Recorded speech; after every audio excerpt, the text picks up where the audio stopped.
अपने अपने माता पिता की जय बोलेंगे। अपने अपने माता पिता की जय, गुरुदेव भगवान की जय।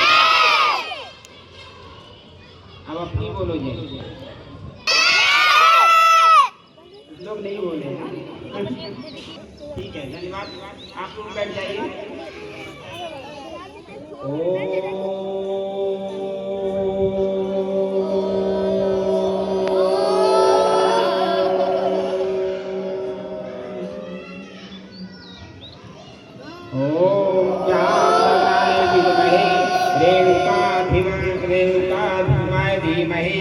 रेणुका सुताय ओम चांगराय विद्महे रेणुका सुताय धीमहि तन्नो परशुरामाय प्रचोदयात्।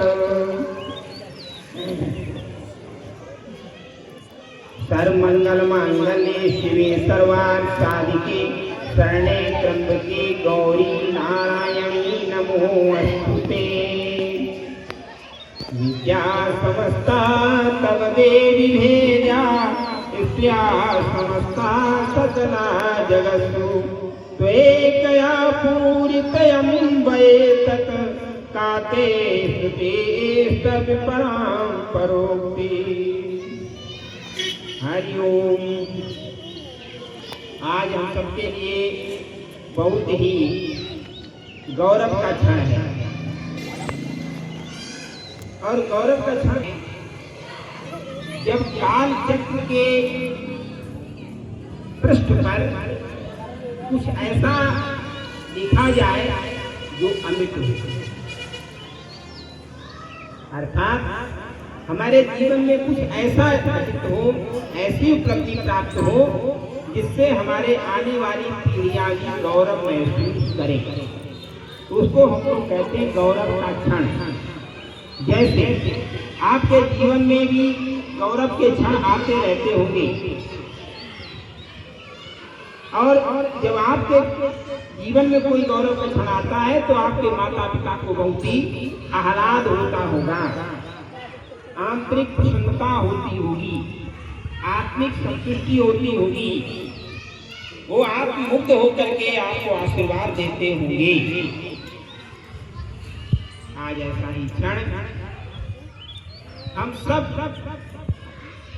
जनपद वासियों के जीवन में भी आया है। आप सबने सुना है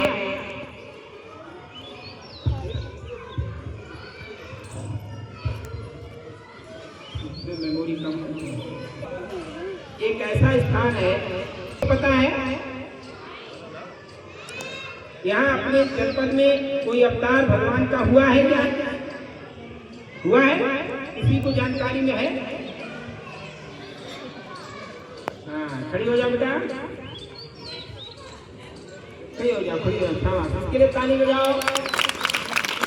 क्या नाम है बेटी? माही। बहुत सुंदर।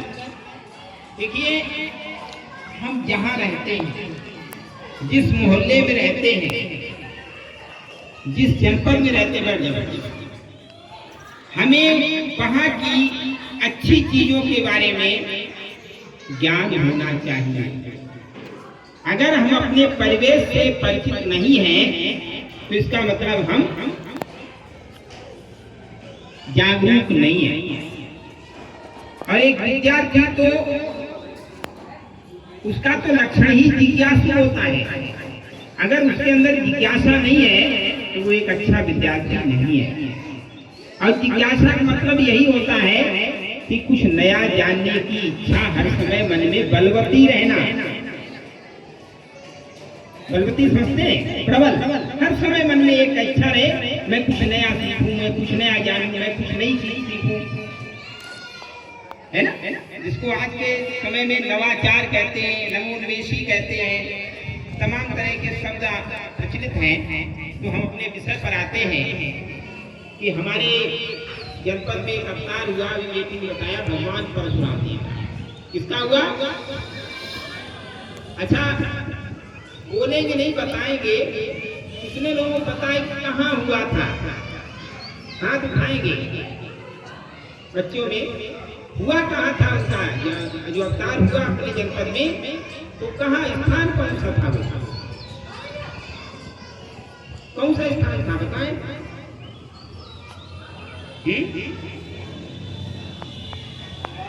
हाँ बताइए, बोलो बोलो, किसी मन में है तो बोलिए। जलालाबाद। देखिए बहुत बढ़िया।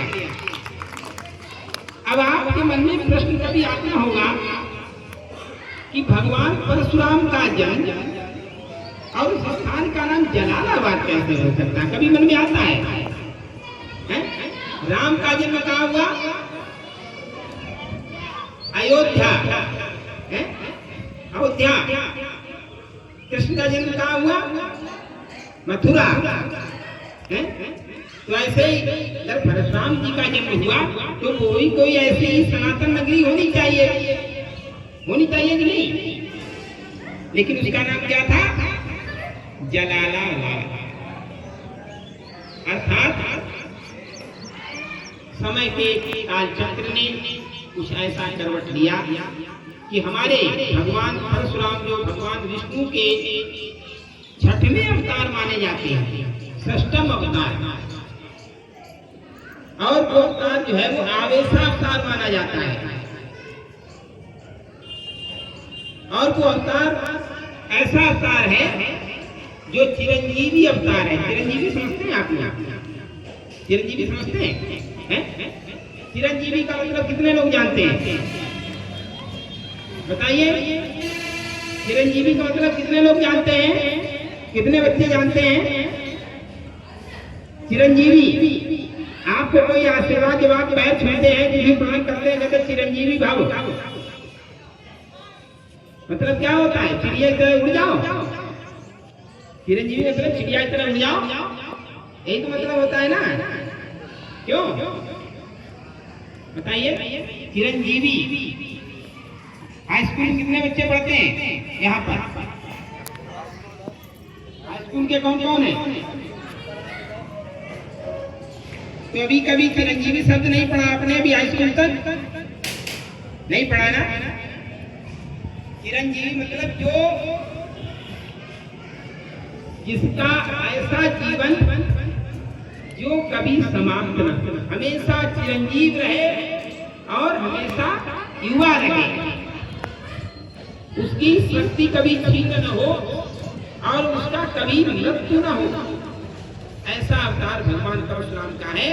वो अभी तक पृथ्वी पर चिरंजीव है। आगे भगवान विधाता ने क्या लिखा है ये अलग बात है, लेकिन आज तक की जो हम सबके लिए जो ज्ञान है, हमारी पुस्तकें, धार्मिक पुस्तकें, साहित्य, पुराण, सब में जो है आज भी उनका ज्ञान होता है कि महेंद्र पर्वत पर आज भी वो विराजमान है और अपने भक्तों का कष्ट हरण करते हैं। तो ऐसे चिरंजीवी भगवान जो है आज इस पृथ्वी पर है, इस धराधाम पर है, और उनका जन्म स्थान जलालाबाद जो बहुत समय से एक गुलामी मानसिकता का प्रतीक था। हम उसकी पूजा करते थे, हमारी श्रद्धा का केंद्र था, हमारी आराधना का केंद्र था, लेकिन जब कहते थे ये क्या है, वहाँ कौन सा स्थान, कहते जलालाबाद।